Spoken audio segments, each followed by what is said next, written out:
नमस्कार, मी मिलिंद वाघमारे. माइट लाईटमध्ये आपल्या सर्वांचं मनपूर्वक स्वागत. आता आपण पोहोचलेलो आहोत नांदेड जिल्ह्यातील देगलूर तालुक्याजवळ असलेलं शेवाळा ह्या गावात. खरं तर गेल्या काही दिवसापासून आपण पाहता जिल्ह्यासह संपूर्ण तालुक्यामध्ये अत्यंत अतिवृष्टीचा तडाखा शेतकऱ्यांना आणि इथल्या नागरिकांना बसलेला पाहावयास मिळतं. अनेक जनावरे त्यामध्ये वाहून गेले, त्याचबरोबर अनेकांना जीवितहानीला सामोरे जावं लागलं. त्याचबरोबर शेतकऱ्यांचे हजारो हेक्टर हे पाण्याखाली वाहून गेली. हातातोंडाशी आलेली पिकं उद्ध्वस्त झाली. त्यामुळं शेतकऱ्यांचा सुद्धा कंबरडा पूर्णपणे मोडलेला आहे. या गावामधील शेतकऱ्यांची अवस्था तशीच आहे.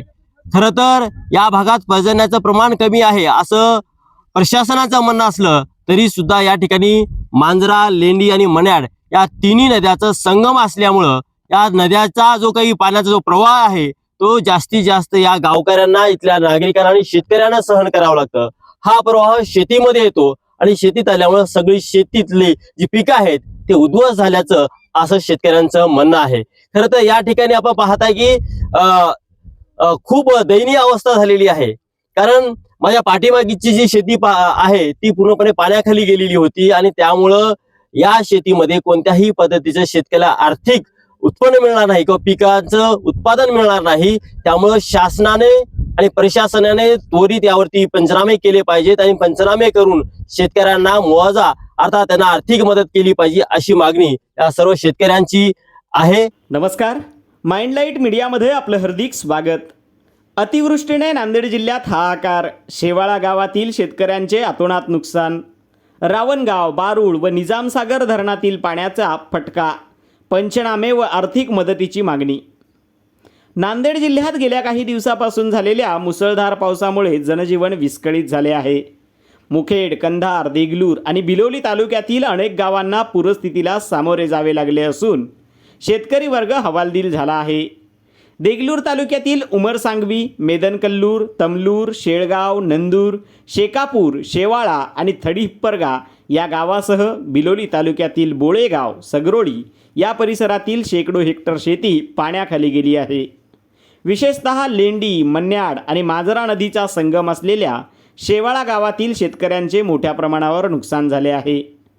लेंडी नदीवरील रावणगाव धरण, मन्याड नदीवरील बारूळ धरण आणि मांजरा नदीवरील निजामसागर धरणातील सोडलेल्या पाण्यामुळे या गावामध्ये पूरस्थिती अधिक गंभीर झाली.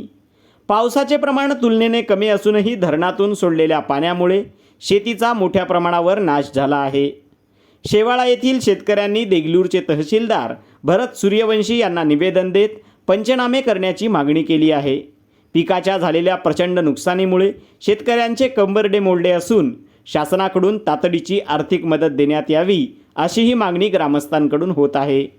ही परिस्थिती लक्षात घेता शासनाकडून त्वरित उपाययोजना केल्या जाणे आवश्यक असून पिकाचे नुकसान भरपाई देऊन शेतकऱ्यांना दिलासा देणं गरजेचं आहे असे मत व्यक्त होत आहे.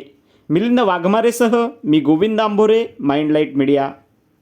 माझ्यासोबत आहेत शेतकरी. खरं तर शेतकऱ्यांच्या व्यथा हे सर्वसामान्यांच्या व्यथा शासन दरबारी पोहोचण्यासाठी आपल्यासोबत संवाद साधणार आहेत. या ठिकाणी आहेत शेतकरी. मी शेतकरी हर्षवर मोहन रेवणनाथ शेवाळा येथील असून आमच्या इथे भरपूर पाणी पडल्यामुळं अतोनात नुकसान झालेलं असून हे शेवाळा हे गाव तीन संगम नदीमध्ये बेट असल्यासारखं असून या मंडळात जरी पाणी नसेल तरी मागील मंडळात जे पडलेलं पाणी आहे ते पाणी प्रवाह शेवाळ्याकडेच असल्यामुळं हा प्रवाह वाढल्यामुळं या भरपूर शेती जवळपास 300-400 हेक्टर जमीन शेवाळा, शेळगाव, नंदूर आणि शेकापूर या ठिकाणी भरपूर अतोनात भुईसपाट पीक झालेले आहेत. एकूणच हे जे प्रभाव होता तो कशा पद्धतीने होता, मग तेव्हाची परिस्थिती काय होती, काय सांगाल? अनेक शेतकरी शेतामध्ये अडकले वगैरे अशी काही परिस्थिती झाली का? हां, आमचे काही शेतकरी शेतामध्ये म्हणजे नाला असल्यामुळं ह्या नाल्याच्या अलीकड शेती बघण्यासाठी आले होते. अचानक पाणी आल्यामुळं काही शेतकरी आमच्या या नदी आणि नाला या दोन्हीच्या मध्ये एक दिवस थांबून होते आणि भरपूर त्यांना त्रास सहन करावा लागला. या भागाची काय परिस्थिती आहे, काय सांगाल? या भागाची एकंदरीत जर परिस्थिती बघलं तर सांगवी, तमलूर, मेदनकल्लूर, शेकापूर, शेवाळा, नंदूर हे जे मन्याड नदी आणि मांजरा नदी याचा संगम आहे शेवाळ्याला. तर आमच्या मंडळामध्ये अतिवृष्टी जरी कमी जरी झालं समजा तर तरी पण वरून जे प्रवाह नदीचं जास्त असल्यामुळं अतोनात नुकसान झालेलं आहे.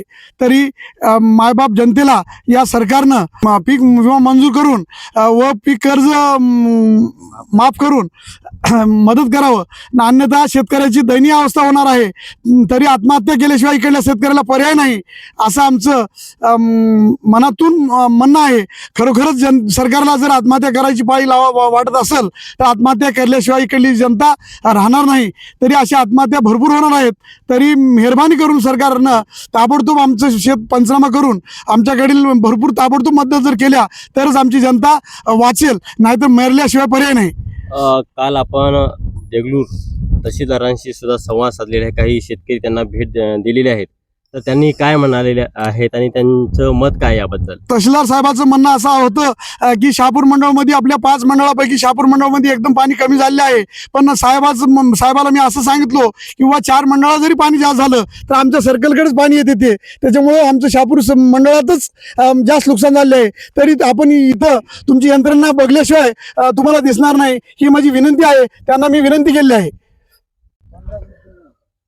अतिवृष्टीचा हा जो परिस्थिती झाली होती, अत्यंत धोकादायक पूर परिस्थिती आलेली होती आणि यामुळं प्रशासनाकडून नेमकी कोणती पावले उचलली गेली आणि प्रशासनाकडून काय भूमिका वठवली गेली, काय सांगाल याबद्दल? नायब साहेब, श्री सर्कुलर साहेब व आमचे गिरदावर व तलाठी साहेब रात्री 2 वाजेपर्यंत इथं होते.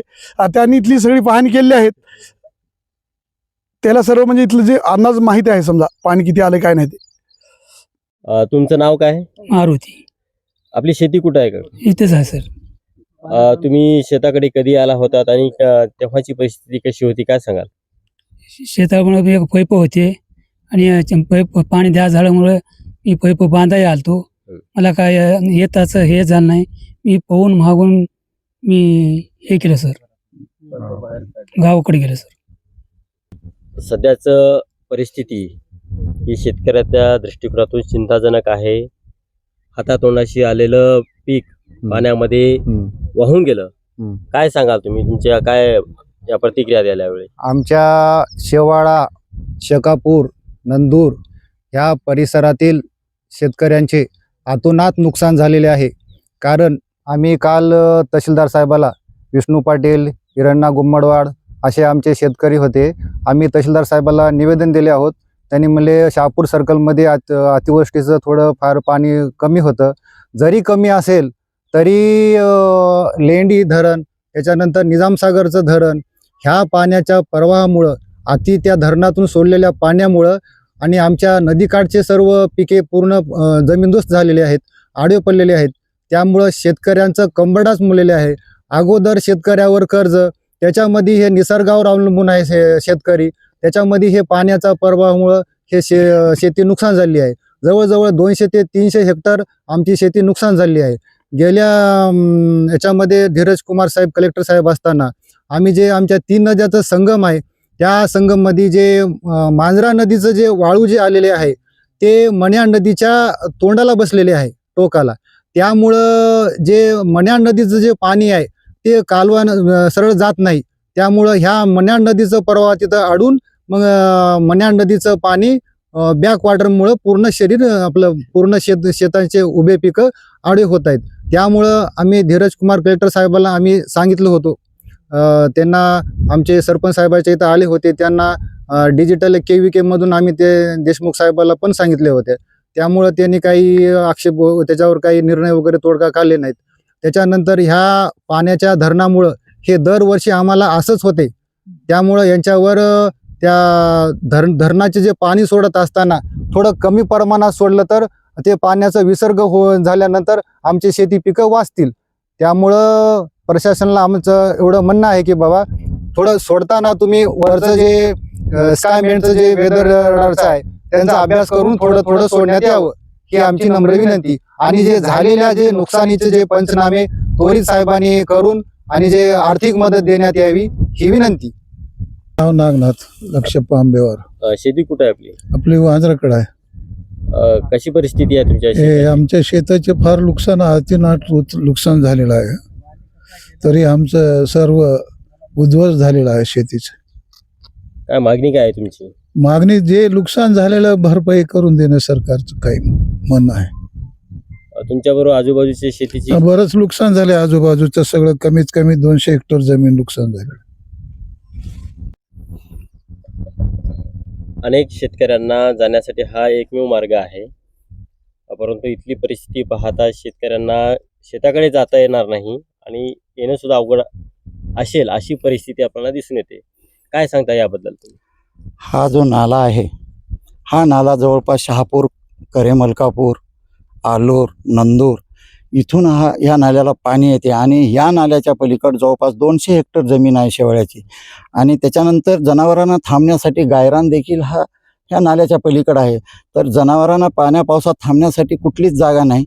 त्यानंतर हा शेतीमाल आणण्यासाठी किंवा शेतीला जाण्यासाठी एकमेव हा एकच रस्ता असल्यामुळं हा नाला नेहमी तुटून जात असल्यामुळं इथं सीडीवर्क करून द्यावं ही मला शासनाला विनंती आहे.